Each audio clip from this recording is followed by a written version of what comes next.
השם יש לו יקר, כל ירך בלוי, לא אדוני ישפוך מכל רועי, ישמר עשיו שייך, אדוני ישמר ציסרו ויחו, מעטו ויעדו אלום.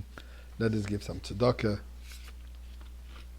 And it is mikareves is agula, although it's slow. I agree with you. I know. We all have the same complaint. Ebishter. No, machashain. Especially today, we should start actually with the Gut Yom Tov. As we have mentioned yesterday, the Gemara says, Amar Rabbi Shimon ben Gamliel, Lo hayayim tovim liYisrael. There's the greater, happiest occasions for Klal Yisrael is the day of today, the 15th day of, as we call it, Tu B'Av. The reason why we say Tu represents Tet, Vav, 15, 9 and 6. 15 we don't say. The normal letters would have been Yud and then the letter K, Hey, but since this is God's name, so we say Tes Vav. And the 15th day of Av and Yom Kippur is the happiest occasion, as we have said yesterday. The reason for that is because these are days that represent, manifest, the beauty of Avas Yisrael, Achdus Yisrael, Jewish unity, greatest blessing. And it brings the greatest blessing. Let me share with you a story which I might have shared in the past, I'm not sure. If you heard it, hear it again. If you didn't hear it well now. Crown Heights, for those who are familiar a little bit with the area, 770, the Rebbe's Shul, the Rebbe's headquarters. The corner is Kingston Avenue, and right on the corner of Kingston and Eastern Parkway, there used to be a store, a grocery store, a kosher grocery store. Remember him very well, Mr. Aufrichtig was his name. A simple, beautiful, tmimesdike, honest, hard-working Jew. Closed on Shabbos. Simple, God-fearing Jew. No chassid, no beard actually. A wonderful Yiddele. One day, and I think this was in the mid-50s, 1950s that is, he found out that a chassid, a Lubavitcher chassid, by the name of Rabbi Yankel Lipsker, is planning to open a grocery store literally down the block from him. And when I'm talking down the block, it's a small little block. Anywhere between 45 and 55 seconds to walk. Now, I heard that story from my late Mechutin, Reb Shalom Jacobson, whose yahrzeit is his first yahrzeit, and maybe hope it won't be yahrzeit. He'll be back here with us with Mashiach.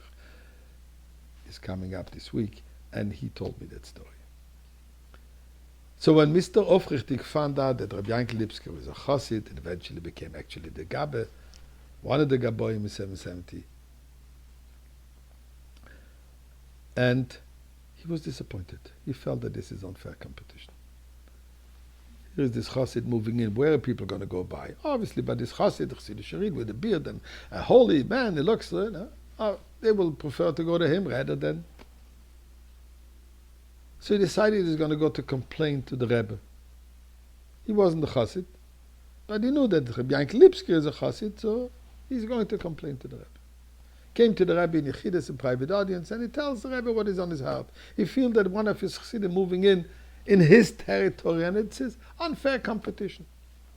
And the Rebbe tells him, Sorgt sich nicht, don't worry.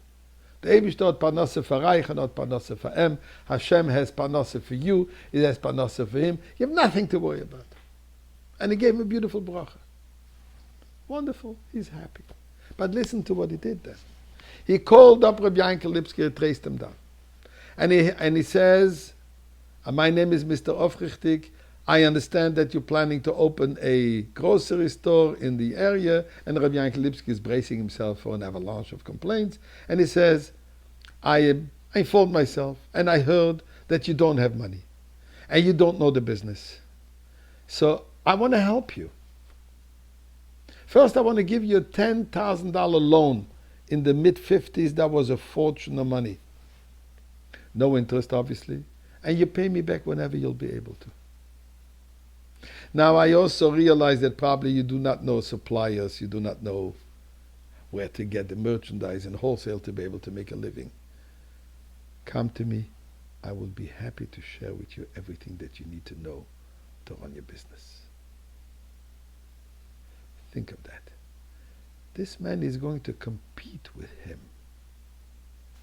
The Rebbe gave him a bracha, so he's not concerned about his parnasa anymore, which would have been wonderful. But he didn't stop just at contenting himself that his parnasa is reassured. He went out of his way to help the other one, put the other person into business. This is beautiful Ahavas Yisrael. Let's emulate it. And with this Ahavas Yisrael, Eibishter, Rebbeinu Shel Olam, just for this Mr. Aufrichtig, we deserve for Mashiach to come, and to come now. And this Shabbos will be the first Shabbos we're celebrating already in the Geula. Good Shabbos and good Yom Tov.